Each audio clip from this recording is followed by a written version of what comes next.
Okay, good. Let's do it. Yesterday we left off on 2 Samuel chapter 17. Okay, here we go. 2 Samuel chapter 17. Moreover, Ahithophel said to Absalom, "Now let me choose 12,000 men, and I will arise and pursue David tonight. I will come upon him while he is weary and weak, and make him afraid, and all the people who are with him will flee. And I will strike only the king. Then I will bring back all the people to you. When all return except the man whom you seek, all the people will be at peace." And the saying pleased Absalom and all the elders of Israel. Then Absalom said, "Now call Hushai the Archite, also, and let us hear what he says too."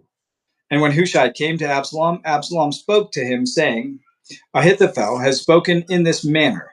Shall we do as he says? If not, speak up." Excuse me. There we go. So Hushai said to Absalom, "The advice that Ahithophel has given is not good at this time. For," said Hushai, "you know your father and his men, that they are mighty men, and they are enraged in their minds, like a bear robbed of her cubs in the field. And your father is a man of war, and will not camp with the people. Surely by now he is hidden in some pit or in some other place. And it will be when some of them are overthrown at the first that whoever hears it will say, 'There is a slaughter among the people who follow Absalom.' And even he who is valiant, whose heart is like the heart of a lion, will melt completely. For all Israel knows that your father is a mighty man, and those who are with him are valiant men. Therefore, I will advise that Israel be fully gathered to you from Dan to Beersheba, like the sand that is by the sea for multitude, and that you go to battle in person. So we will come upon him in some place where he may be found, and we will fall on him as the dew falls on the ground. And of him and all the men who are with him there shall not be left so much as one. Moreover, if he is withdrawn into a city, then all Israel shall bring ropes to that city, and we will pull it into the river until there is not one small stone found there." So Absalom and all the men of Israel said, "The advice of Hushai the Archite is better than the advice of Ahithophel." For the Lord had purposed to defeat the good advice of Ahithophel, to the intent that the Lord might bring disaster on Absalom. Excuse me. Then Hushai said to Zadok and Abiathar, the priests, thus and so Ahithophel advised Absalom and the elders of Israel, and thus and so I have advised. Therefore, send quickly and tell David, saying, "Do not spend this night in the plains of the wilderness, but speedily cross over, lest the king and all the people who are with him be swallowed up."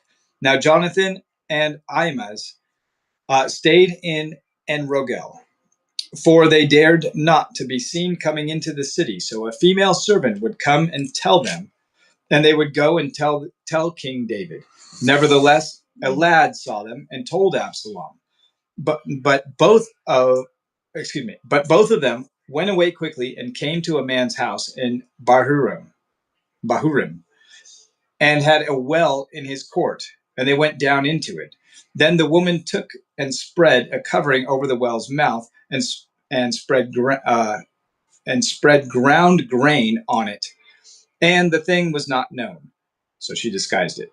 And when Absalom's servants came to the woman at the house, they said, "Where are Ahimaaz and Jonathan?" So the woman said to them, "They have gone over the water brook." And when they had searched and could not find them, they returned to Jerusalem. Now it came to pass, after they had departed, that they came up out of the well and went and told King David, and said to David, "Arise and cross over the water quickly, for thus has Ahithophel advised against you." So David and all the people who were with him arose and crossed over the Jordan. By morning light, not one of them was left who had not gone over the Jordan. Now then, Ahithophel saw that his advice was not followed. He saddled the donkey and arose and went home to his house, to his city. Then he put his household in order and hanged himself and died. And he was buried in his father's tomb. Then David went to Mahanaim, and Absalom crossed over the Jordan, he and all the men of Israel with him. And Absalom made Amasa captain of the army instead of Joab. This Amasa was the son of a man whose name was Jithra, an Israelite, who had gone in to Abigail, the daughter of Nahash, sister of Zeruiah, Joab's mother. So Israel and Absalom encamped in the land of Gilead.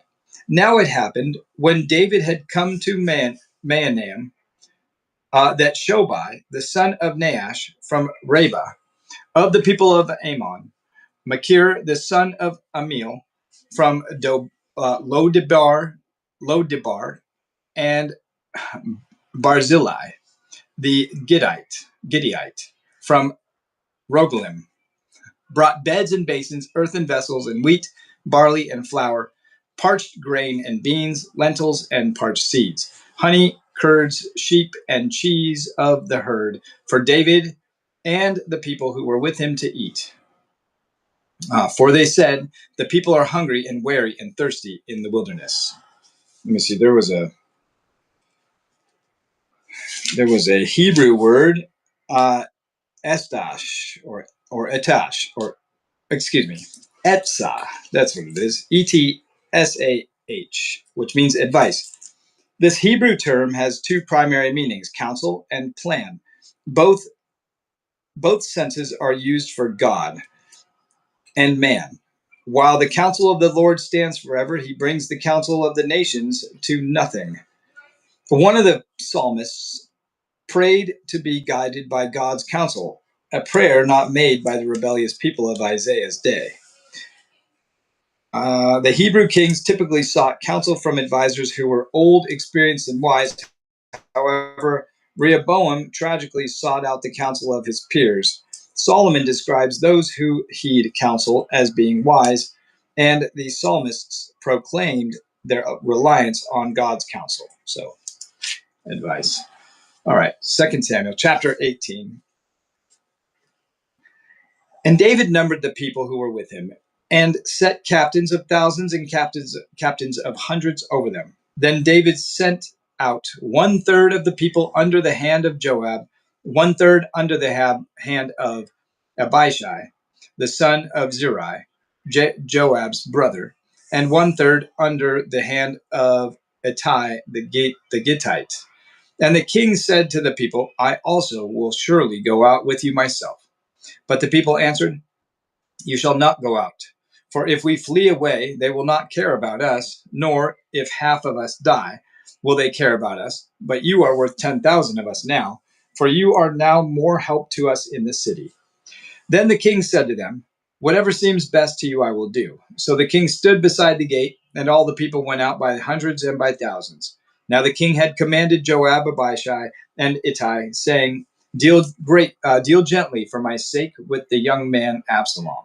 And all the people heard when the king gave all the captains orders concerning Absalom.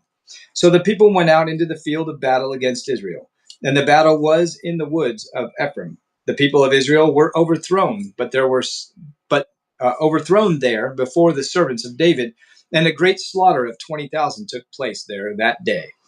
For the battle there was scattered over the face of the whole countryside, and the woods devoured more people that day than the sword devoured. Then Absalom met the servants of David. Absalom rode on a mule. The mule went under the thick boughs of a great terebinth tree, and his head caught in the terebinth. So he was left hanging between heaven and earth, and the mule which was under him went on. Now a certain man saw it, and told Joab, and said, I just saw Absalom hanging in the terebinth tree. So Joab said to the men who told him, you just saw him, and why did you not strike him there to the ground? I would have given you 10 shekels of silver and a belt. But the man said to Joab, though I were to receive 1,000 shekels of silver in my hand, I would not raise my hand against the king's son. For in our hearing the king commanded you and Abishai and Ittai, saying, "Beware lest anyone touch the young man Absalom. Otherwise I would have dealt falsely against my own life. For there is nothing hidden from the king, and you yourself would have set yourself against me." Then Joab said, "I cannot linger with you." And he took 3 spears in his hand and thrust them through Absalom's heart, while he was still alive in the midst of the terebinth tree. And 10 young men who bore Joab's armor surrounded Absalom and struck and killed him. So Joab blew the trumpet, and the people returned from pursuing Israel, for Joab held back the people. And they took Absalom and cast him into a large pit in the woods, and laid a very large heap of stones over him. Then all Israel fled, every one to his tent. Now Absalom, in his lifetime, had taken and set up a pillar for himself, which is in the king's valley. For he said, "I have no son to keep my name in remembrance." He called the pillar after his own name, and to this day it is called Absalom's monument. Then Ahimaaz, the son of Zadok, said, Let me run now and take the news to the king, how the Lord has avenged him of his enemies." And Joab said to him, "You shall not take the news this day, for you shall take the news another day. But today you shall take no news, because the king's son is dead." Then Joab said to the Cushite, "Go, tell the king what you have seen." So the Cushite bowed himself to Joab and ran.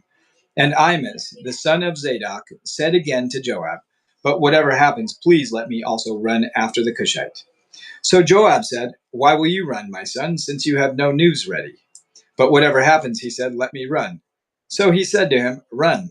Then Ahimaaz ran by the way of the plain and outran the Cushite. Now David was sitting between the gates, and the watchman went up to the roof over the gate to the wall, lifted his eyes and looked, and there was a man running alone. Then the watchman cried out and told the king, and the king said, "If he is alone, there is news in his mouth." And he came rapidly and drew near. Then the watchman saw another man running, and the watchman called to the gatekeeper and said, "There is another man running alone." And the king said, "He also brings news." So the watchman said, "I think the running of the first is like the running of Ahimaaz, the son of Zadok." And the king said, "He is a good man, and comes with good news." So Ahimaaz called out and said to the king, "All is well." Then he bowed down with his face to the earth before the king and said, "Blessed be the Lord your God, who has delivered up the men who raised their hand against my lord the king." The king said, "Is the young man Absalom safe?" Ahimaaz answered, "When Joab sent the king's servant to and me, your servant, I saw a great tumult, but I do not know what it was about." Then the king said, "Turn aside and stand here." So he turned aside and stood still. Then the Cushite came, and the Cushite said, "There is good news, my lord the king, for the Lord has avenged you this day of all those who rose against you." And the king said to the Cushite, "Is the young man Absalom safe?" So the Cushite answered, "May the enemies of my lord the king and all who rise against you to do harm be like that young man." Then the king was deeply moved and went up to the chamber over the gate and wept. And as he went, he said thus, "O my son Absalom, my son Absalom, if only I had died in your place, O Absalom, my son, my son." Chapter 19. And Joab was told, "Behold, the king is weeping and mourning for Absalom." So the victory that day was turned into mourning for all the people. For the people heard it said that day, "The king is grieved for his son." And the people stole back into the city that day, as people who are ashamed steal away when they flee in battle. But the king covered his face, and the king cried out with a loud voice, "O my son Absalom, O Absalom, my son, my son." Then Joab came into the house to the king and said, "Today you have disgraced all your servants who today have saved your life, the lives of your sons and daughters, the lives of your wives, and the lives of your concubines, in that you love your enemies and hate your friends. For you have declared today that you regard neither princes nor servants. For today I perceive that if Absalom had lived and all of us had died today, then it would have been it would have pleased you well. Now therefore arise, go out and speak comfort to your servants. For I swear by the Lord, if you do not go out, not one will stay with you this night. And that will be worse for you than all the evil that has befallen you from your youth until now." Then the king arose and sat in the gate. And they told all the people, saying, "There is the king sitting in the gate." So all the people came before the king, for every one of Israel had fled to his tent. Now all the people were in dispute throughout all the tribes of Israel, saying, "The king saved us from the hand of our enemies. He delivered us from the hand of the Philistines. And now he has fled from the land because of Absalom. But Absalom, whom we anointed over us, has died in battle. Now therefore, why do you say nothing about bringing back the king?" So King David sent to Zadok and Abiathar, the priests, saying, "Speak to the elders of Judah, saying, why are you the last to bring the king back to his house, since the woods of all Israel have come to the king, to his very house? You are my brethren, you are my bone and my flesh. Why then are you the last to bring back the king? And say to Amasa, are you not my bone and my flesh? God, do so to me and more also, if you are not commander of the army before me continually in place of Joab." So he swayed the hearts of all the men of Judah, just as the heart of one man, so that they sent his word to the king, "Return, you and all your servants." Then the king returned and came to the Jordan, and Judah came to Gilgal to go to meet the king, to escort the king across the Jordan.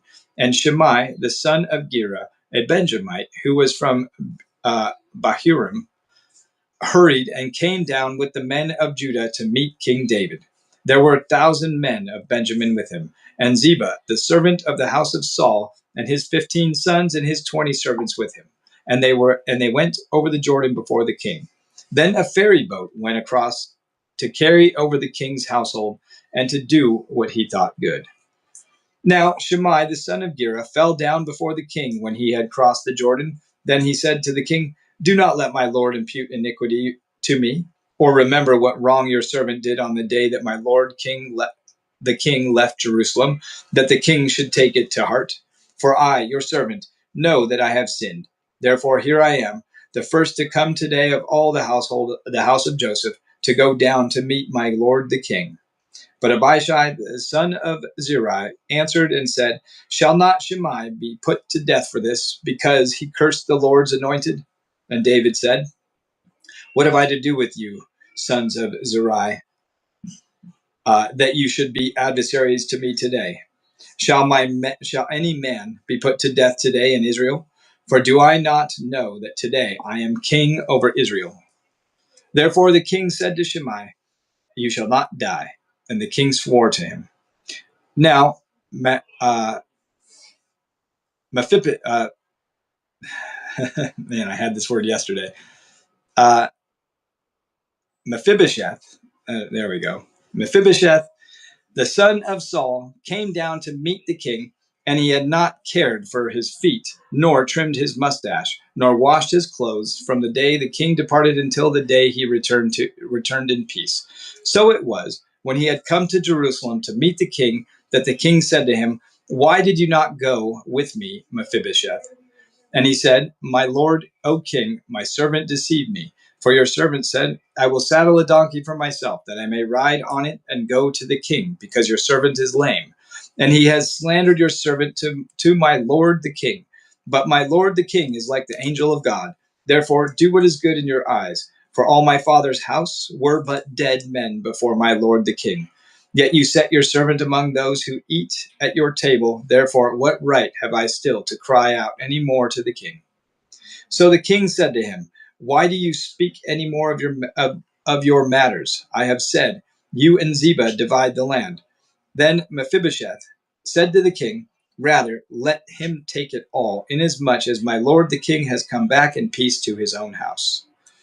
And Barzillai, the Gileadite, came down from Rogelim and went across the Jordan with the king to escort him across the Jordan. Now Barzillai was a very aged man, 80 years old, and he had provided the king with supplies while he stayed at Mahanaim, for he was a very rich man. And the king said to Barzillai, "Come across with me, and I will provide for you while you are with me in Jerusalem." But Barzillai said to the king, "How long have I to live, that I should go up with the king to Jerusalem? I am today 80 years old. Can I discern between the good and the bad? Can your servant taste what I eat or what I drink? Can I hear any longer the voice of singing men and singing women? Then why then should your servant be a further burden to my lord the king? Your servant will go a little way across the Jordan with the king, and why should the king repay me with such a reward? Please let your servant turn back again, that I may die in my own city, near the grave of my father and mother. But here is your servant, Chimham. Let him cross over with my lord the king, and do for him what seems good to you. And the king answered, Chimham, uh, Chimham shall cross over with me, and I will do for him what seems good to you. Now, whatever you request of me, I will do for you. Then all the people went over the Jordan, and when the king had crossed over, the king kissed Barzillai and blessed him, and he returned to his own place. Now the king went on to Gilgal, and Chimham went on with him. And all the people of Judah escorted the king, and also half the people of Israel. Just then all the men of Israel came to the king and said to the king, Why have our brethren, the men of Judah, stolen you away and brought the king, his household, and all David's men with him across the Jordan? So all the men of Judah answered the men of Israel, Because the king is a close relative of yours, why then are you angry over this matter? Have we ever eaten at the king's expense, or has he given us any gift? And the men of Israel answered the men of Judah and said, We have 10 shares in the king, therefore we also have more right to David than you. Why then do you despise us? Were we not the first to advise bringing back our king? Yet the words of the men of Judah were fiercer than the words of the men of Israel. 2 Samuel chapter 20. And there happened to be there a rebel whose name was Sheba, the son of Bichri, a Benjamite. And he blew a trumpet and said, We have no share in David, nor do we have inheritance in the son of Jesse. Every man to his tents, O Israel. So every man of Israel deserted David and followed Sheba, the son of Bichri. But the men of Judah from the Jordan as far as Jerusalem remained loyal to their king. Now David came to his house at Jerusalem, and the king took the 10 women, his concubines, who he had left to keep the house, and put them in seclusion and supported them, but did not go into them. So they were shut up to the day of their death, living in widowhood. And the king said to Amasa, Assemble the men of Judah for me within 3 days, and be present here yourself. So Amasa went to assemble the men of Judah, but he delayed longer than the set time which David had appointed him. Then David said to Abishai, Now Sheba, the son of Bichri, will do us more harm than Absalom. Take your Lord's servants and pursue him, lest he find for himself fortified cities and escape us. So Joab's men with the Kerethites, the Pelethites, and all the mighty men went out after him. And they went out of Jerusalem to pursue Sheba, the son of Bichri. When they were at the large stone which is in Gibeon, Amasa came before them. Now Joab was dressed in battle armor. On it was a belt with a sword fastened in its sheath at his hips. And he was going forward, and it fell out. Then Joab said to Amasa, Are you in health, my brother? And Joab took Amasa by the beard with his right hand to kiss him, but Amasa did not notice the sword that was in Joab's hand, and he struck him with it in the stomach. And his entrails poured out on the ground, and he did not strike him again. Thus he died. Then Joab and Abishai, his brother, pursued Sheba, the son of Bichri. Meanwhile, one of Joab's men stood near Amasa and said, Whoever favors Joab and whoever is for David, follow Joab. But Amasa uh, swallowed, but Amasa wallowed in his blood in the middle of the highway. And when the man saw that all the people stood still, he moved Amasa from the highway to the field and threw a garment over him. Then he saw that everyone who came upon him halted. When he was removed from the highway, all the people went on after Joab to pursue Sheba, the son of Bichri. And he went through all the tribes of Israel to Abel and Beth Maachah and all the Berites. So they were gathered together and also went after Sheba. Then they came and besieged him and in Abel at Beth Maacah, and they cast up a siege mount against the city, and it stood by the rampart. And all the people who were with Joab battered the wall to throw it down. Then a wise woman cried out from the city, "Hear, hear! Please say to Joab, 'Come nearby that I may speak with you.' When he had come near to hear, the woman said, 'Are you Joab?' And he answered, 'I am.' Then she said to him, 'Hear the words of your maidservant.' And he answered, 'I'm listening.'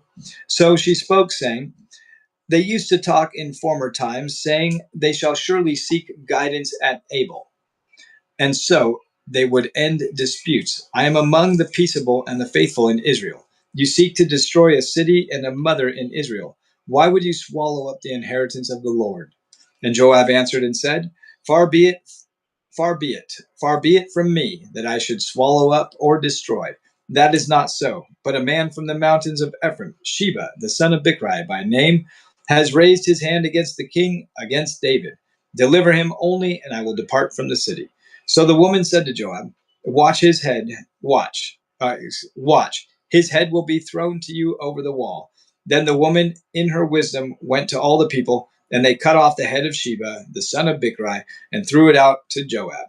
Then he blew the trumpet, and they withdrew from the city, every man to his tent. So Joab returned to the king at Jerusalem. And Joab was over all the army of Israel.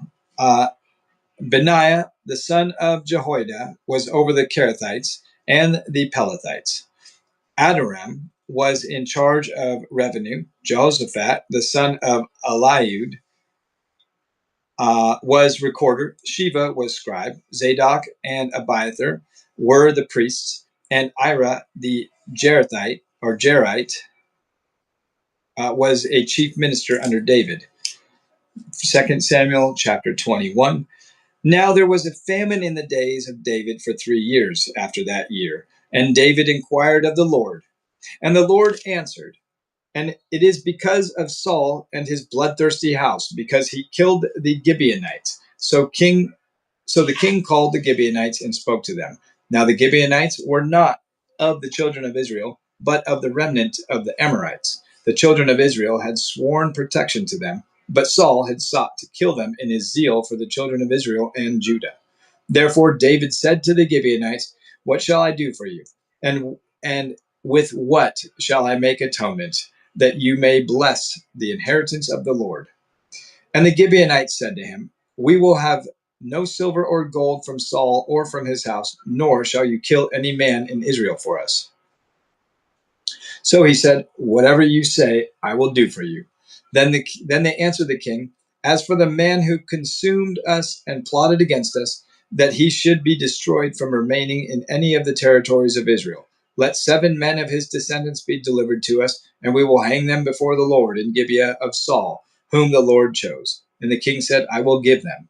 But the king spared Mephibosheth,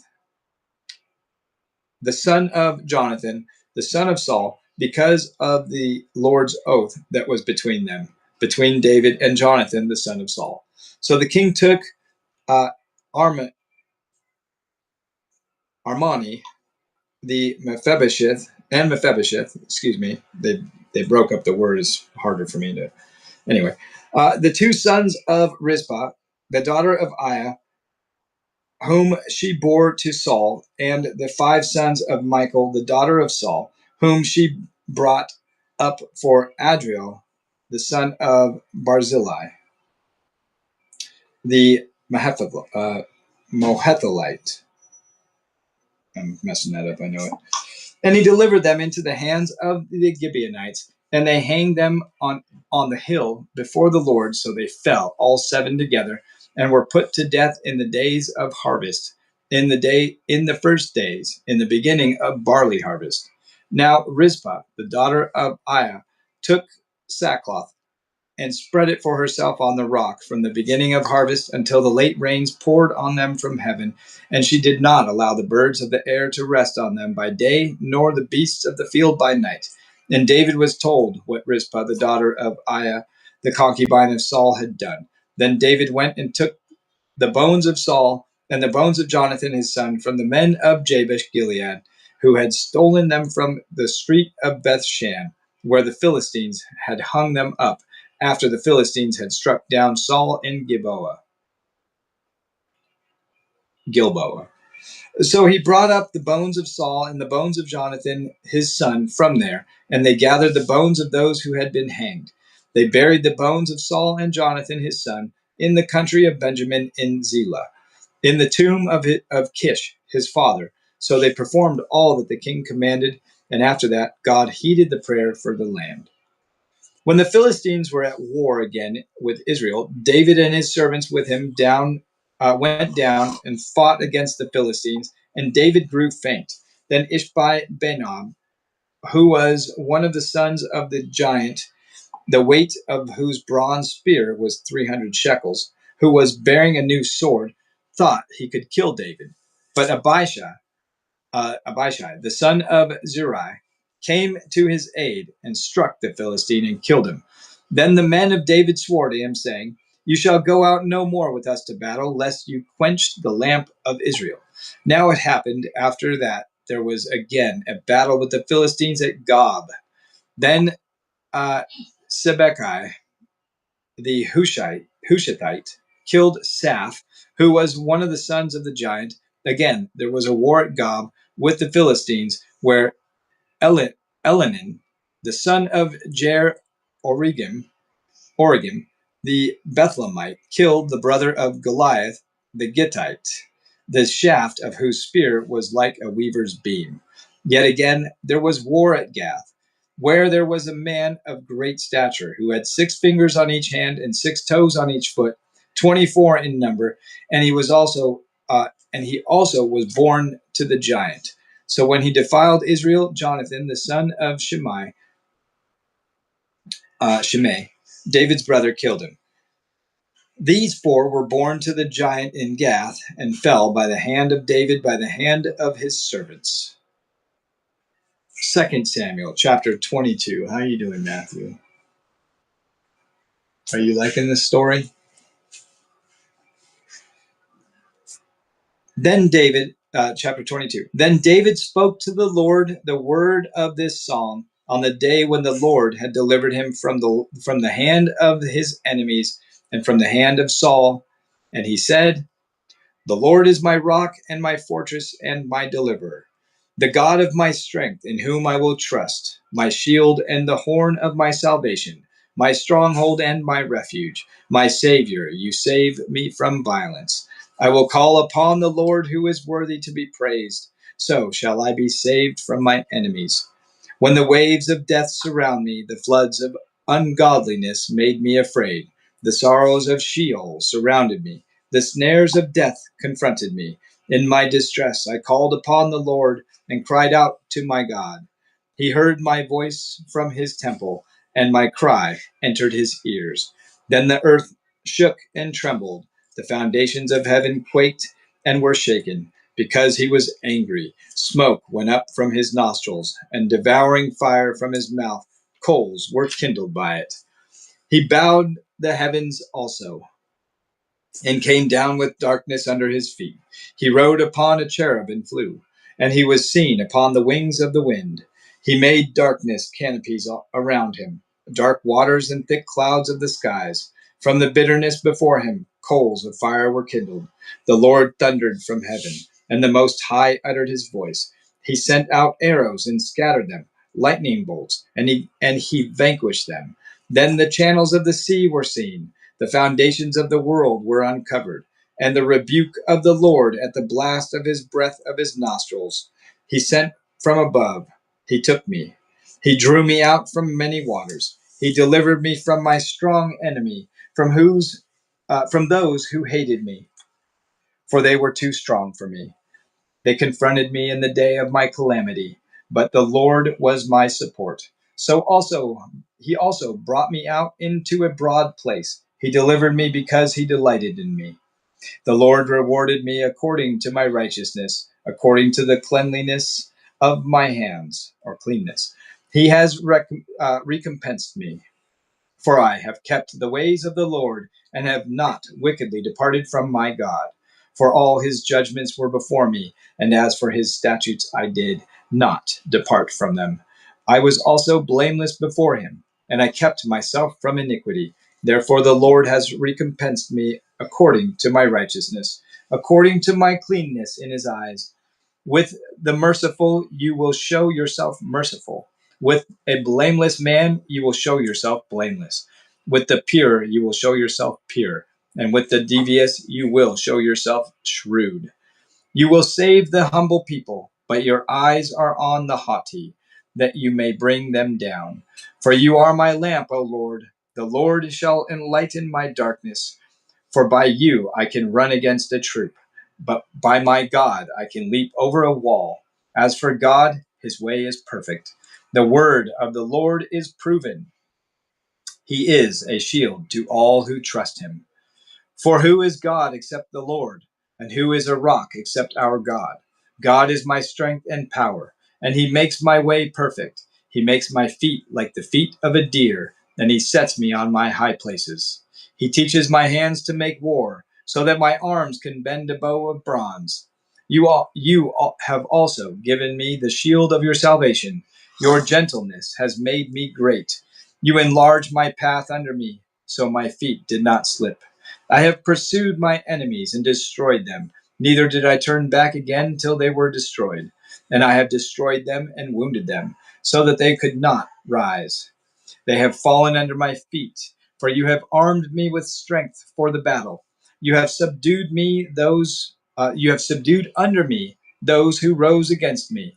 You have also given me the necks of my enemies, so that I destroyed those who hated me. They looked, but there was none to save, even the Lord, but he did not answer them. Then I beat them as fine as the dust of the earth. I trod them like dirt in the streets, and I spread them out. You have also delivered me from the strivings of my people. You have kept me as the head of the nations. A people I have not known shall serve me. The foreigners submit to me.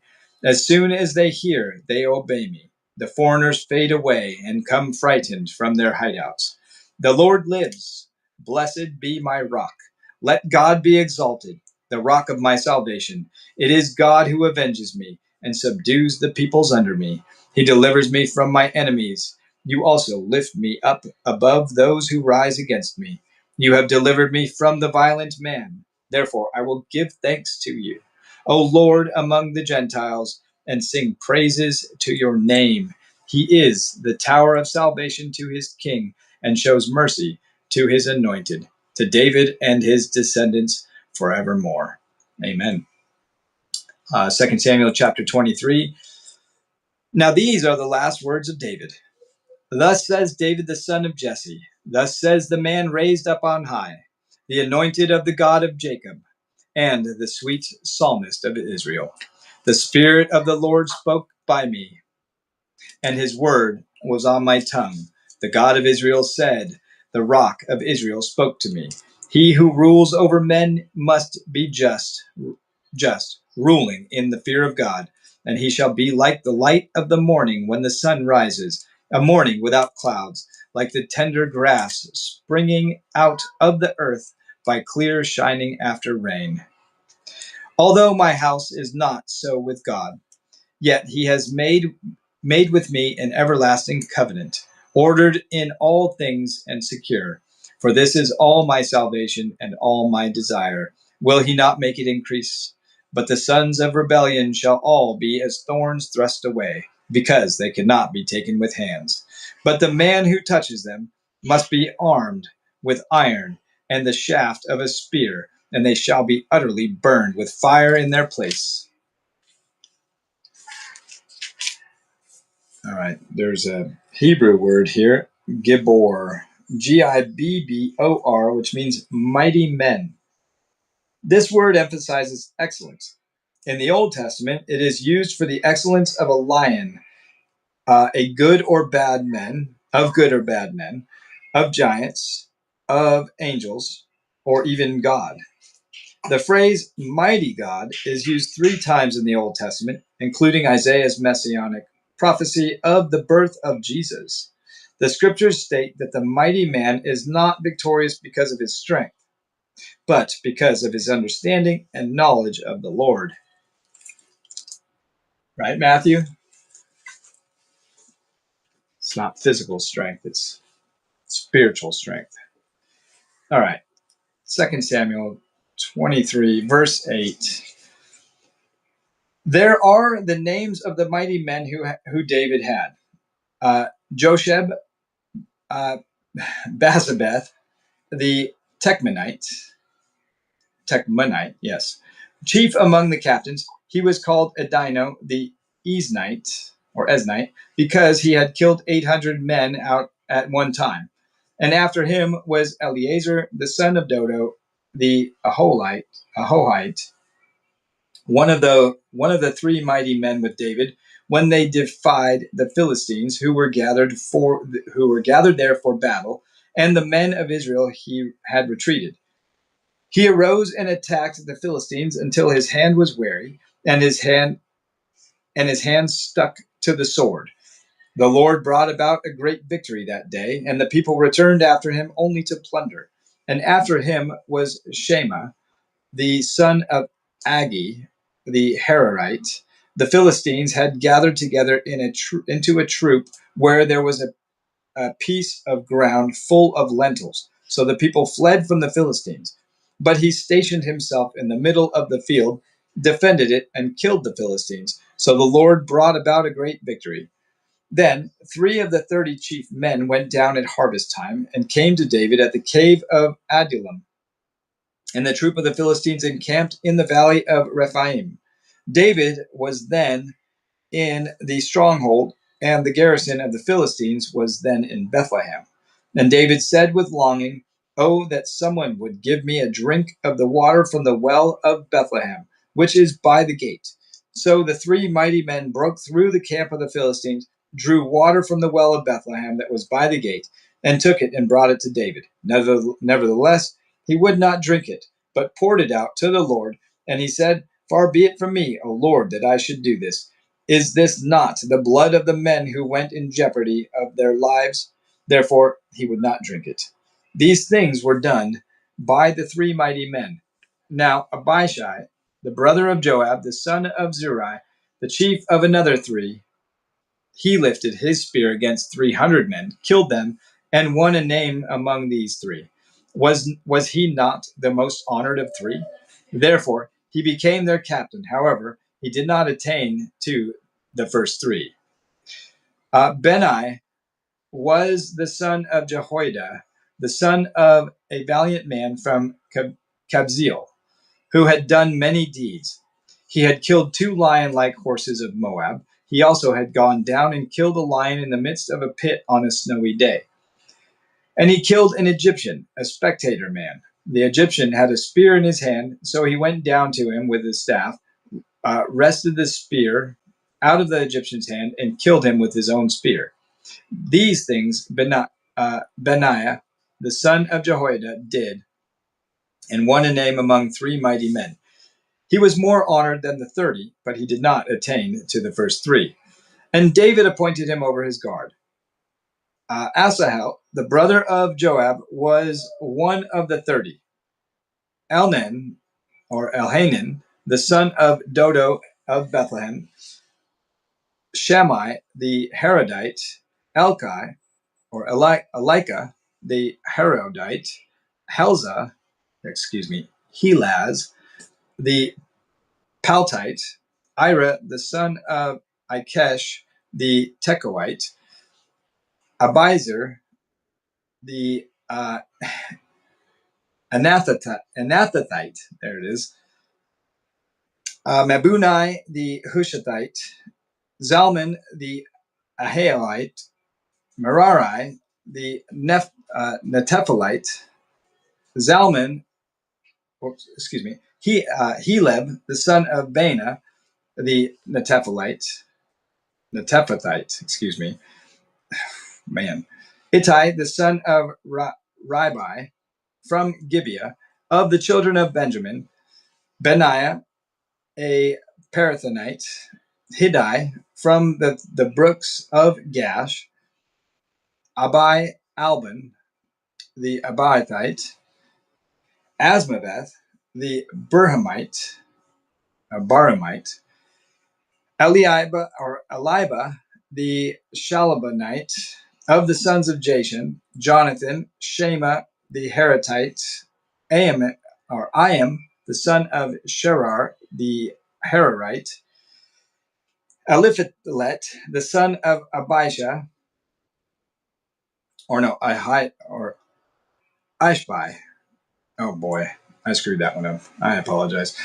The son of Maacathite, Eliam, the son of Ahithophel, the Gilonite, Herzai, the Carmelite, Perari, the Arbite, Igal, the son of Nathan of Zobah, Bani, the Gedite, Zelek, the Ammonite, Naarai, the Barathite, armor bearer of Joab, the son of Zurai, Ira, the Ithrite, Gereb, the Ithrite, and Uri, the Hittite.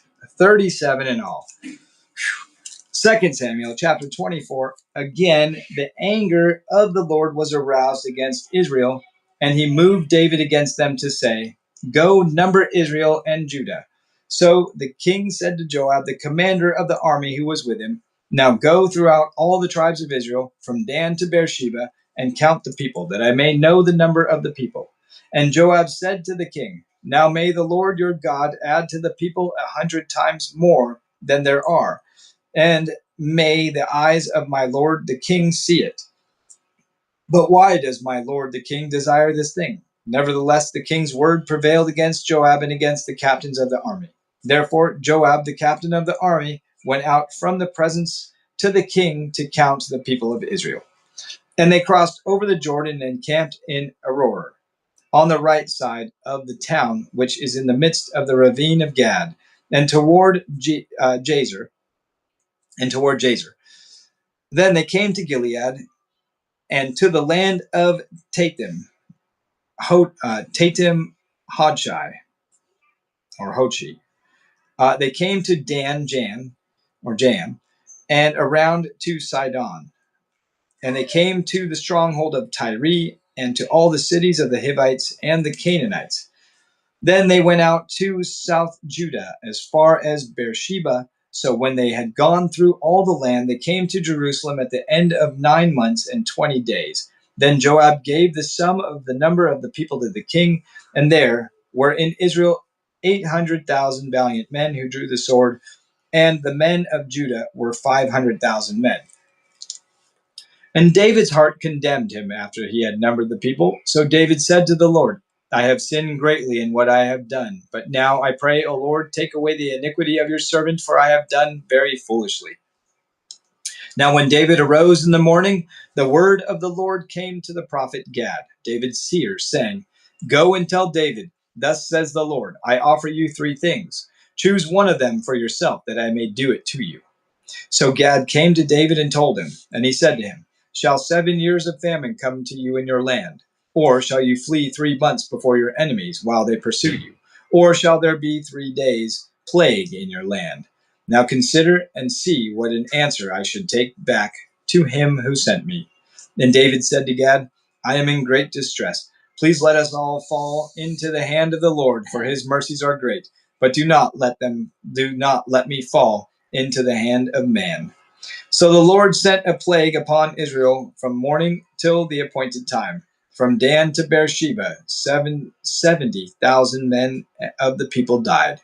And when the angel stretched out his hand over Jerusalem to destroy it, the Lord relented from the destruction and said to the angel who was destroying the people, "It is enough. Now restrain your hand." Then the angel of the Lord was by the threshing floor of Araunah the Jebusite. Then David spoke to the Lord when he saw the angel who was striking the people, and said, "Surely I have sinned and have done wickedly. But these sheep, what have they done? Let your hand, I pray, be against me and against my father's house." And Gad came that day to David and said to him, "Go up, erect an altar to the Lord on the threshing floor of Araunah, the Jebusite." So David, according to the word of Gad, went up as the Lord commanded. Now Araunah looked and saw the king and his and his servants coming down toward him. So Araunah went out and bowed before the king with his face to the ground. Then Araunah said, "Why has my lord the king come to his servant?" And David said, "To buy the threshing floor from you, to build an altar to the Lord, that the plague may be withdrawn from the people." Now Araunah said to David, "Let my lord the king take and offer up whatever seems good to him. Look, here are oxen for burnt cattle. For oxen for burnt sacrifice, cattle, and threshing implements, and the yokes of the oxen for wood. All these, O king, Araunah has given to the king." And Araunah said to the king, "May the Lord your God accept you." Then the king said to Araunah, "No, but I will surely buy it from you for a price. Nor will I offer burnt offerings to the Lord my God with that which cost me nothing." So David bought the threshing floor and the oxen for 50 shekels of silver. And David built there an altar to the Lord and offered burnt offerings and peace offerings. So the Lord heeded the prayers for the land, and the plague was withdrawn from Israel. Well, that was the end of 2 Samuel.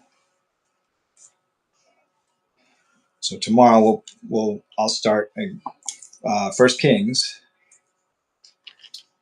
and yeah, you know what? I'll read the little bit of 1 Kings just so we don't have to do that tomorrow. We can skip that part tomorrow. So anyway, 1 Kings records the lives of a number of famous people, both good and evil. King David, King Solomon, and the Queen of Sheba are famous examples of righteous people searching after God's wisdom. On the other hand, Ahab and Jezebel are two notorious examples of wicked people discarding God's law and rebelling against him.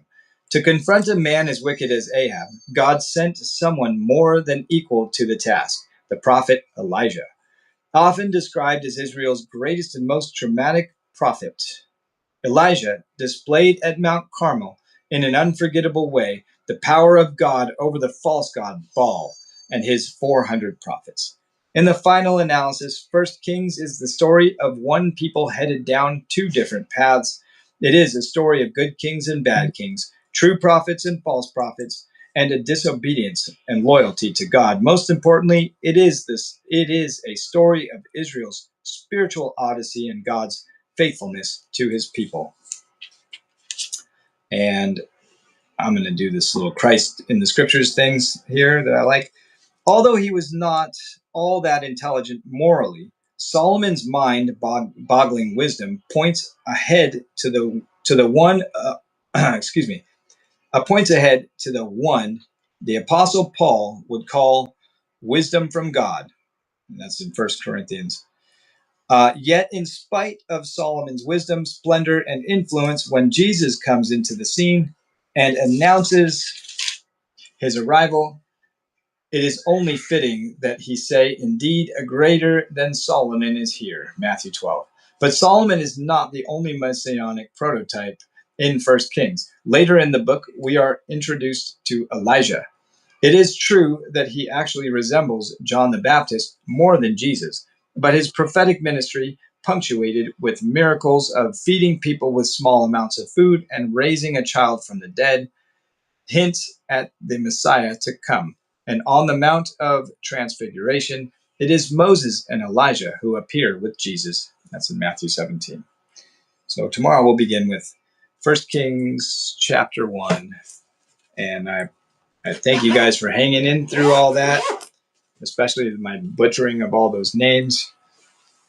I should have pre-listened to them and probably would have done better. But I appreciate you guys staying in through this. I'm going to say goodbye to YouTube and Rumble. Thank you, YouTube and Rumble. God bless you all in Jesus' mighty name. And we love you.